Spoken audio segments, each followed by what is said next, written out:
Continues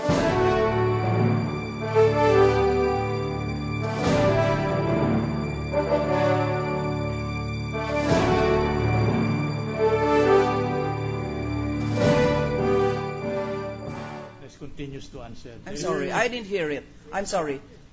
I already reformed the question. What are the names of the present members of AMLAC? All right. No, I know. I heard, hindi ko alam. It's the chair is the central bank governor, and the members are the Securities and Exchange Commission chair, Tessie Arbosa, and the insurance commissioner.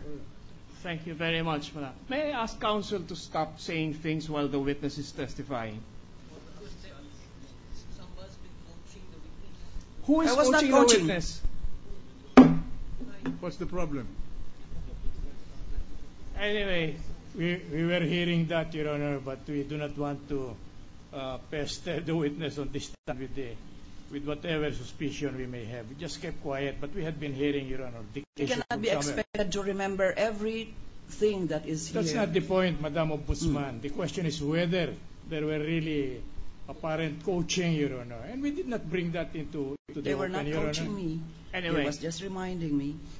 Well, anyway. So you're not being coached, you're only being reminded. Yes, because as I said, I cannot be expected to remember everything given the documents, the volume of paperwork. Madam Ombudsman, anyway, these are public officials. Yes. They could come under the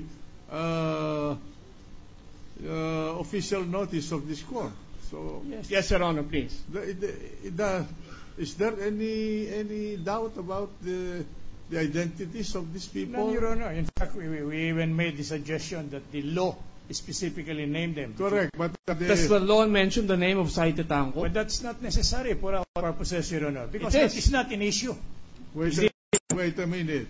The law states the position. Yes, Your Honor. Now, but I think the counsel, the gentleman from the prosecution, is asking the identities of the present persons composing the Money Laundering Commission. And that's a proper question. It does not have your case. It's a question of who are the members of the Money Laundering Commission. The present members, Your Honor, by names. Yes. All right. The Ombudsman may answer the question if she knows them. Already answered, Your Honor, but I can repeat it. It was already answered. The chairman is the governor of the central bank, and the members are the Securities and Exchange Commission chair, Teresita Herbosa, or Teresa, and the insurance commissioner. All right, go ahead, please. Thank you. So, under the AMLA, the banks are mandated to forward data and information regarding covered and suspicious transactions to the AMLAC. Admitted, Your Honor. That is by law. By law. It's a preliminary question, Your Honor. All right, that's a matter of law. Now last night, and up to this morning, Madam Ombudsman, the Chief Justice has been telling the media that the data information given to you by AMLAC is a hoax, it's a lantern of lies, it's phony. What can you say about that? No basis, Your Honor. There is no evidence on record showing that kind of a statement from the part of the Chief Justice. If there is, then he who alleges that there was should take the stand and be cross-examined, Your Honor, to determine the accuracy, the correctness, and the veracity of the statement. Let the Ombudsman answer if she knows. Thank you, Mr. President. What can you say about those charges by the Chief Justice? If indeed he made those charges, what I can say is that they are just other lanterns of lies. He says, these are lantern of lies. These are lantern of lies as far as his statements are concerned, because these documents were delivered to me by the executive director of the AMLAC.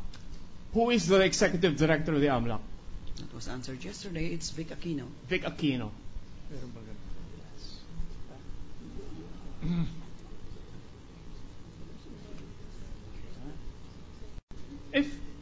If your allegations regarding the accuracy and authenticity of these AMLAC documents are being questioned. What would be the best evidence of the data and information regarding Chief Justice Corona's accounts in the banks? Well, improper, Your Honor. Are you Material. asking the opinion of the Ombudsman? Yes, Your Honor. That is what. That's why we object. What would be the best on evidence? that ground, Your Honor? What is the purpose of that question, Counsel? I want to establish, Your Honor, that the best evidence would be the Chief Justice's accounts. That is your opinion, but And he refuses to open his accounts. that is your opinion. We are objecting, Your Honor. May we be heard in connection with Your Honor. Sustain. Thank you, Your Honor.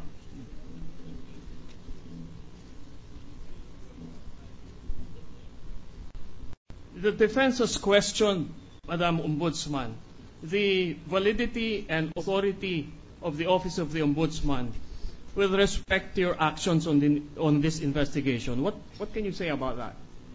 No, I think I've already made myself clear. I am mandated by the Constitution to investigate public officials to determine whether their actions are inefficient, irregular, improper, and the like. Second, there's the Ombudsman law, which echoes the constitutional provision to investigate. And the Ombudsman law, in fact, adds that the Ombudsman can prosecute.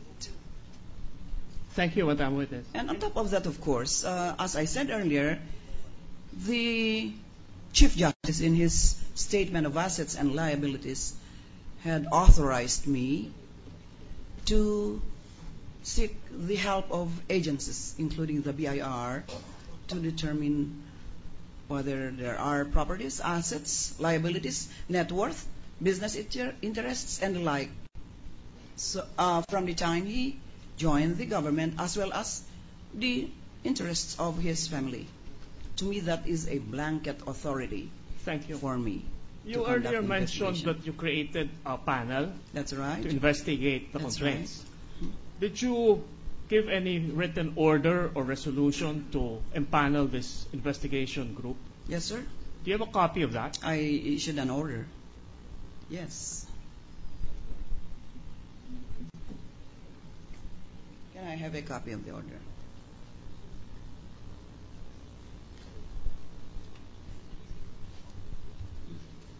Witness?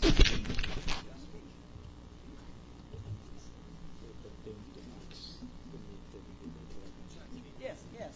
This is the order. It's Office Order 100, and it was issued by me on February 22, 2012. I constituted a panel of investigators consisting of 1 chair and 5 members.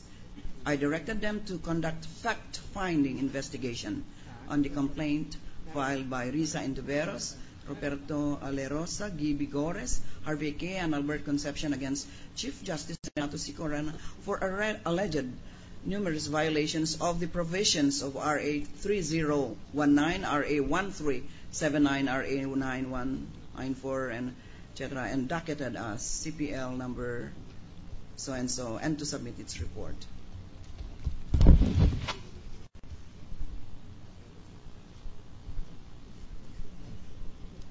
The witness is handed to counsel Office Order number 100, series of 2012, under the letterhead of the Office of the Ombudsman, duly signed by the Ombudsman, and this is a certified true copy, the contents of which were just read by the witness.